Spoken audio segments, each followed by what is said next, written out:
اعوذ باللہ من الشیطان اللعین الرجیم بسم اللہ الرحمن الرحیم الحمد للہ وکفا وسلام علی عبادہ الذین اصطفیٰ اما بعد بسم اللہ الرحمن الرحیم۔ محترم ناظرین، ویکلی لائیو پروگرام دینی سماجی رفتار میں اس سنیچر کو ایک بار پھر آپ کا استقبال ہے۔ اس پروگرام میں آپ کا خادم علی اصغر حیدری آپ سے مخاطب ہے۔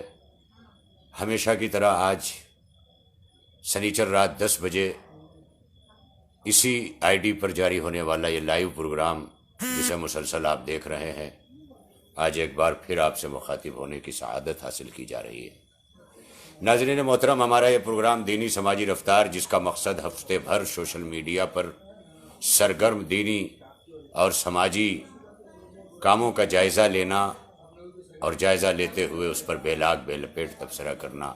یاد رہے کہ اس پروگرام میں کسی کی شخصیت کو پامال کرنا مقصد نہیں ہوگا، لیکن حق کو لوگوں تک پہنچانا اور متنازع بنا کے نہ پہنچانا، دعوت فکر دینا، انتشار نہ پیدا کرنا، اختلاف نہ پیدا کرنا، ان تمام شرطوں کے ساتھ دینی سماجی رفتار آپ کے روبرو علی اصغر حیدری۔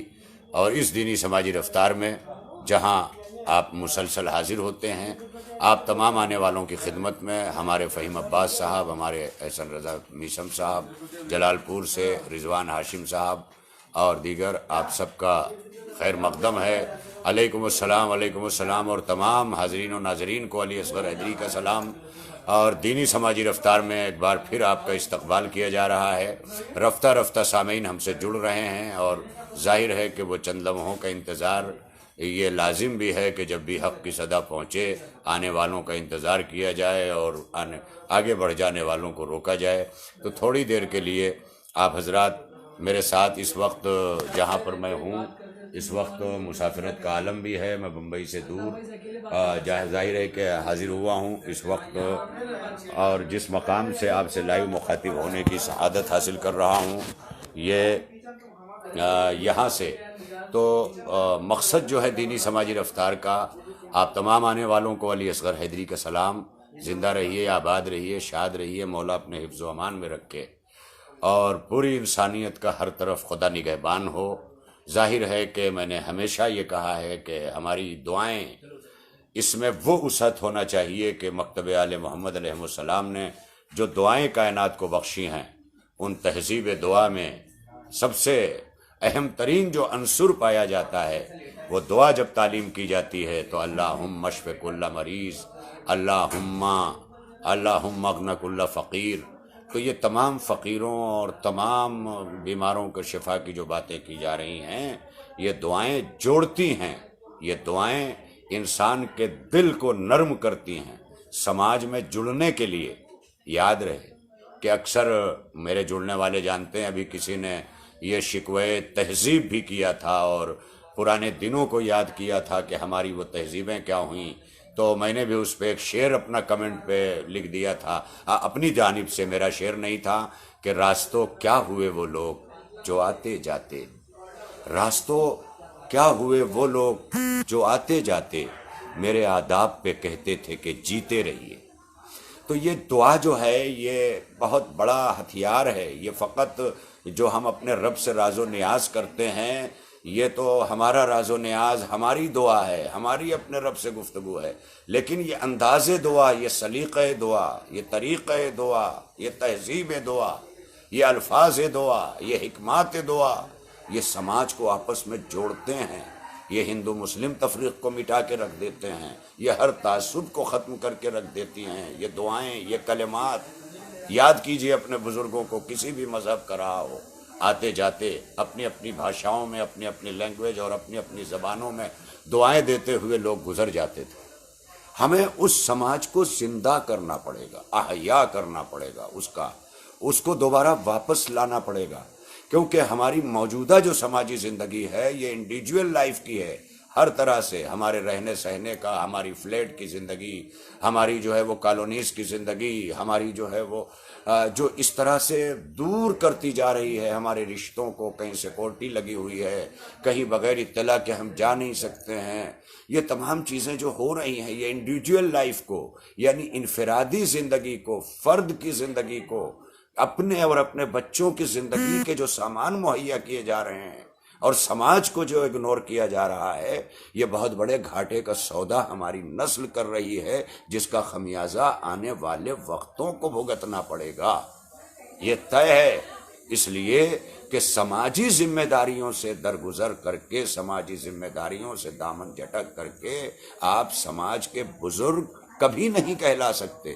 گھر میں بوڑھا ہو جانا اپنی فیملی کے ساتھ الگ بات ہے، لیکن بزرگی لانے کے لیے، بزرگی پانے کے لیے، جس طرح سے آپ کل بچے پالنے کی فکر میں تھے، پھر بچے بیاہنے کی فکر میں تھے، اسی طرح آپ کو سماج کی فکر کرنا پڑے گی، تب بزرگی کا تاج سر پہ آئے گا۔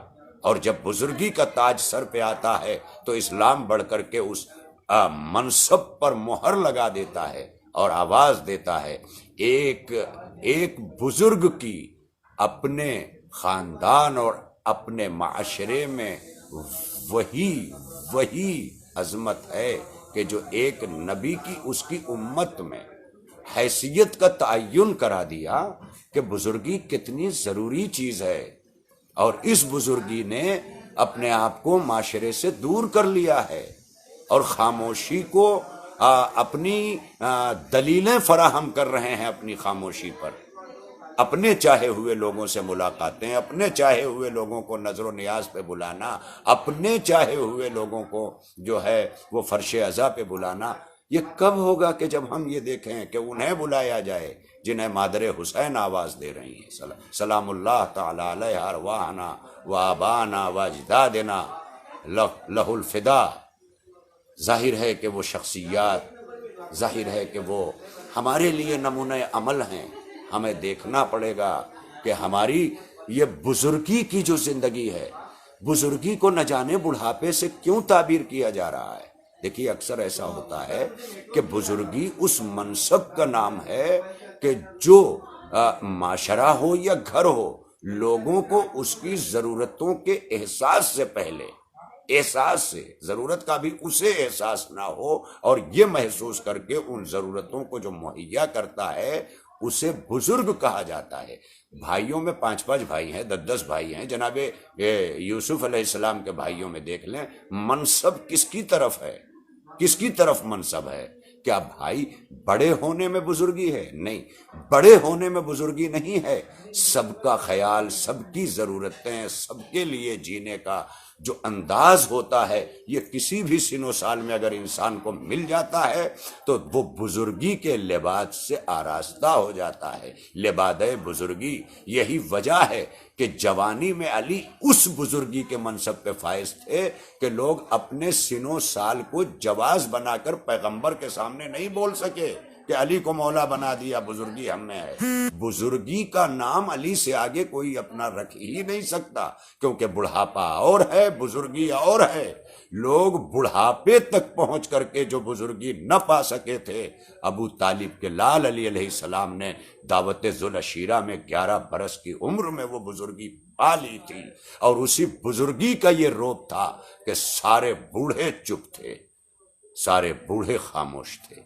ظاہر ہے بزرگی سن و سال دیکھ کے نہیں آتی، بزرگی اس منصب کے ساتھ ہے کہ جو منصب سب کا خیال رکھتا ہے، جو منصب سب کی ضرورتوں پہ نگاہ رکھتا ہے، جو منصب سب کو ساتھ لے کے چلنا چاہتا ہے، چاہے وہ معاشرہ ہو، چاہے وہ ملک ہو، وہ ٹوٹ کے رہ جاتا ہے جہاں تعصب جنم لینے لگتا ہے، اور جہاں محبتیں عروج پہ ہوتی ہیں، وہ گھر ہو، خاندان ہو، معاشرہ ہو، ملک ہو، کبھی وہ بکھرتا نہیں ہے۔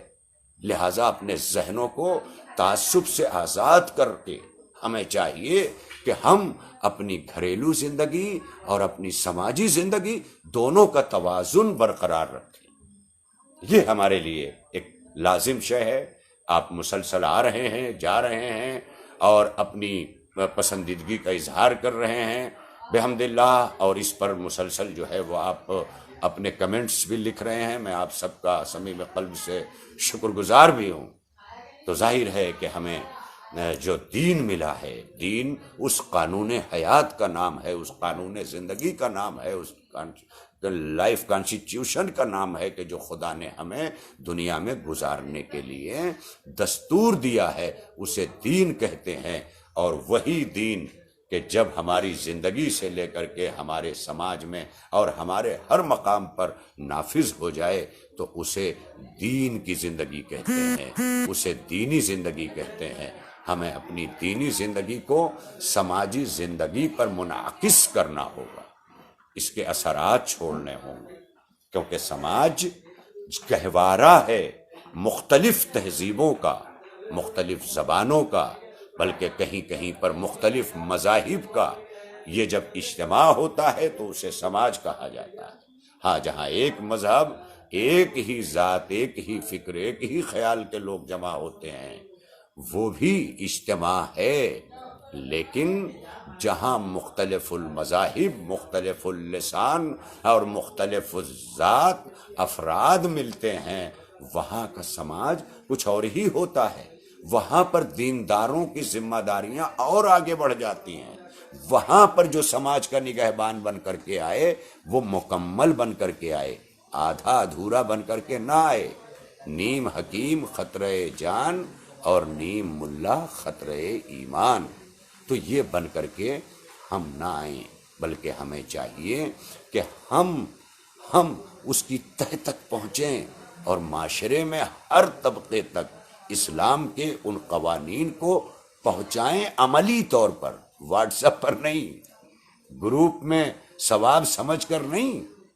ثواب سمجھ کر حدیثیں بھیجنا اور بانٹنا یہ حصول جنت کی تمنا تو ہو سکتی ہے، معاشرتی زندگی کی ادائیگی نہیں ہو سکتی. معاشرتی زندگی کا حق اسی وقت ادا ہو سکتا ہے کہ جب ہم عملی طور پر ڈھل کر کے معاشرے کے سامنے اسلامی اقدار کو اپنے عمل سے ظاہر کریں، اپنی خدمات سے ظاہر کریں کہ عالم اسلام کے لیے اسلام نے انسانی خدمات یعنی خدمت خلق کا جو وسیع ترین پلیٹ فارم دیا ہے، اس خدمت خلق میں آنے والے افراد کی فہرست کیا ہے، انڈیکس کیا ہے، کہاں تک یہ جاتی ہے، کتنی وسعت ہے اس میں کہ خدمت خلق. مولائے کائنات حضرت علی بن ابی طالب علیہ السلام نے فرمایا ہے کہ خدمت خلق سب سے بڑی عبادت ہے، سب سے بڑی عبادت ہے. ہم نے ابھی مجلس میں یہ بات کہی تھی کہ خدمت خلق کے بہت سارے ذرائع ہیں، اور حقوق الناس کا یہ وہ ادائیگی کا پلیٹ فارم ہے کہ جس مقام سے حق اللہ کے ساتھ حق العباد کی ادائیگی ہو رہی ہے، اور ظاہر ہے کہ وہی خدمت خلق ہے. اور ہم خدمت خلق کو سماج کے سامنے ظاہر کریں. لیکن ہم یہ کب کر سکتے ہیں؟ کب؟ کہ جب ہماری اس سے پہلے کی زندگی اسٹرانگ ہو. یعنی ہم سماج کے کسی بھی فرد، کسی بھی طبقے کا خیال کب رکھ سکتے ہیں، کس وقت رکھ سکتے ہیں؟ کہ جب ہمارے یہاں خیال رکھنے کا کوئی کانسیپٹ ہو، جو خیال رکھتا آیا ہے، جو اپنے رشتوں کے یہاں جا رہا ہے، جو اپنے رشتوں کے حق نبھا رہا ہے، جو اپنے بھائی بہنوں کے حقوق نبھا رہا ہے، جو اپنے یتیموں، مسکینوں، اسیروں، جو بھی حقوق اس کے اوپر عائد ہو رہے ہیں وہ نبھا رہا ہے. تو ظاہر ہے کہ اسی سے تو آپ توقع کریں گے کہ یہ سماج کے حق بھی نبھائے گا. لیکن جو انسان گھر میں مکمل باپ نہیں ہے، مکمل شوہر نہیں ہے، مکمل بھائی نہیں ہے، مکمل باپ نہیں ہے، ہماری گھروں میں جب یہ زندگی ہے تو ظاہر ہے کہ ہم معاشرتی طور پر مکمل جو ہے وہ اسلامی حیات کے مالک کیسے بن جائیں گے؟ آج ہمارے سماج میں کتنے مسائل پیدا کیے جا رہے ہیں، عقائد کے نام پر، دیگر چیزوں کے نام پر. یہ اس کا سبب کیا ہے؟ اس کا سبب یہ کہ ہم اس وقت سوشل میڈیا کے زمانے میں عملی مسلمان کم بن رہے ہیں، مگر اپنے علم کا اظہار کرنے والے بڑے مسلمان کہلانے کے ہم حقدار ہیں. ہماری سماجی زندگی کوئی نہیں ہے. ہمیں اپنے رشتے نہیں جانتے پہچانتے، ہم اپنے رشتوں کو نہیں پہچانتے، لیکن سوشل میڈیا کے مبلغ اعظم بھی ہم ہی ہیں، سوشل میڈیا کے خطیب اعظم بھی ہم ہی ہیں، سوشل میڈیا کے علامہ بھی ہم ہی ہیں، یہ سب کچھ ہم ہیں۔ انصاف کیجئے، جو جس کا حق ہے للہ اسے کرنے دیجئے۔ آپ میں جو کوالٹی ہے، آپ اپنی کوالٹی کا جائزہ لیں کہ آپ کیا سب سے بہتر کر سکتے ہیں، آپ ان ذمہ داریوں کو قبول کریں، آپ ان ذمہ داریوں کی طرف بڑھیں۔ ہر ذمہ داری کو خود اپنے سر لے لینا، نبھا نہ پانا، مختلف مسائل پیدا ہونا، ہم خاموش تماشائی ہیں۔ سب سے بڑی شرافت یہ ہے کہ آج بیچارہ اشرف الشرفاء جو ہے وہ کہلا رہا ہے، جو ہر فیصلے میں خاموش ہو اور ہر جگہ کھڑا بھی ہو، اسے شریف کا لقب دیا جا رہا ہے۔ اگر کسی غلط کے خلاف کوئی بول بھی رہا ہے تو اس سے راستہ کاٹا جا رہا ہے، وہ شخصیت اچھی نہیں لگتی ہے، دشنام ترازیاں ہو رہی ہیں۔ ہمیں اپنی سماجی زندگی کے لیے ہر لمحہ، ہر پل سوچنا پڑے، کیونکہ سوشل زندگی کے بغیر انسان ادھورا ہے، کیونکہ اللہ نے انسان کو فطرت میں سوشل مخلوق بنایا ہے، جو معاشرے کے بغیر زندہ نہیں رہ سکتا انسان۔ یہی وجہ ہے کہ جب معاشرے سے کاٹ کر اسے کسی ایک کوٹری میں زندہ رہنے کے لیے چھوڑ دیا جاتا ہے تو اسے سزا کہا جاتا ہے، سزائے تنہائی کہا جاتا ہے۔ یہ سزا کیوں؟ لفظ سزا اس لیے آیا کہ جو معاشرے سے کاٹ کر کے الگ کر دیا جائے وہ اس کے لیے سزا ہے، کیونکہ انسان فطرت میں معاشرے کے بغیر رہ ہی نہیں سکتا۔ تو جب مچھلیاں شفاف پانی چاہتی ہیں اپنی زندگی کے لیے، تو انسان شفاف معاشرے کے لیے کیوں نہیں سوچ رہا ہے؟ اور یہی نہ سوچ پانا، آج معاشرتی زندگی سے کٹ جانا، سب سے بڑا اس کا جو گھاٹا ہو رہا ہے وہ یہ ہو رہا ہے کہ ہم اتنا کٹ گئے ایک دوسرے کی زندگی سے کہ آج ہم شادی بیاہ کے لیے میرج بیورو تلاش کر رہے ہیں۔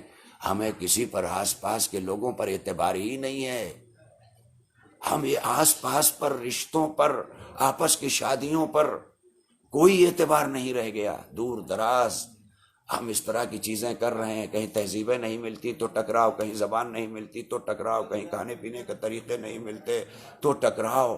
یہ سارے ٹکراؤ ہو کر کے ہمارا معاشرہ اس طرح منتشر ہے کہ آج معاشرے کے اندر ہماری انجمنوں کے پاس، ہمارے اداروں کے پاس دین کے بہت سارے کام ہیں، لیکن سب سے زیادہ جو کام ہیں وہی روز مرہ کے فیصلے ہیں۔ بیٹی بیٹیوں کے مسئلے ہیں، بیٹیاں میکے میں بیٹھی ہوئی ہیں، بیٹے الگ مطالبے کر رہے ہیں، بیٹیاں الگ مطالبہ کر رہی ہیں، انڈیویجول لائف کو جو ہے وہ فوقیت دی جا رہی ہے اور انفرادی زندگی کو جو ہے وہ اہمیت دی جا رہی ہے، اجتماعیت کا خاتمہ ہو رہا ہے۔ ظاہر ہے کہ جب سارے مل کر کے گھر چلا لیتے ہیں تو پورے گھر کا کام بھی سنور جاتا ہے، لوگ بھی پل جاتے ہیں، تہذیبیں بھی پاتے ہیں۔ الگ رہنے سے تہذیبیں نہیں آئیں گی۔ آپ فلیٹ لے لیجئے، بنگلو لے لیجئے، آپ کی مصروفیت، پھر آپ کے بچے، اس گھر میں کوئی تہذیب دینے والا نہیں ہوتا جہاں نانا نانی دادا دادی نہ ہو۔ جب جن گھرانوں میں نانا نانی دادا دادی سے نفرتیں ہونے لگیں، وہ فقط رشتوں سے یا اس ذات سے نفرت نہیں ہے، بلکہ یہ اعلان ہے تہذیبوں سے نفرت کا۔ یہ دراصل تہذیب سے نفرت ہے، جو وہ ذات برداشت نہیں ہے، جو ہمیں ٹوک رہی ہے، جو ہمیں روک رہی ہے، جو ہمارے غلط فیصلوں پر ہمیں سیدھی راہ دکھا رہی ہے۔ سوچئے، بڑھاپا آپ کے پیسوں سے عیش کرنے کے لیے نہیں ہوتا ہے، بڑھاپے میں تو وہ پڑھا ہے آپ کا نگراں بن کر، آپ کا دعا دینے والا بن کر، آپ کا خیر خواہ بن کر۔ باپ ہے تو دنیا میں اس سے بڑا تمہارا کوئی حامی نہیں ہے، یہ باپ ہے۔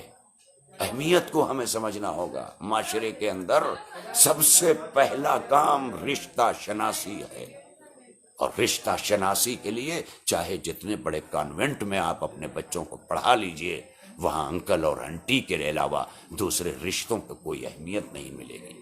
اسی لیے ضروری ہے کہ قرآن کی تہذیب کو، شریعت کی تہذیب کو اپنی زندگیوں میں اور اپنے گھروں میں نافذ کریں، تاکہ یہ واضح ہو سکے کہ یقیناً شریعت محمدیہ نے ہمارے لیے آسانیاں فراہم کی ہیں، اور وہی اگر ہمارا سماج محبتوں کی آماج گاہ بن جائے، بزرگوں کی آواز پر لبیک کہے اور بزرگ بڑھاپے کا نہیں بلکہ بزرگی کا فیصلہ کرنا شروع کر دیں، تو بہت سارے مسئلے حل ہو سکتے ہیں۔ آئیے خدا سے دعا کرتے ہیں کہ پروردگار ہمیں دینی زندگی کے ساتھ ایک اچھا سماجی انسان بھی قرار دے، تاکہ ہم اپنے بھائیوں کے ساتھ ساتھ عالم انسانیت کے کام آ سکیں۔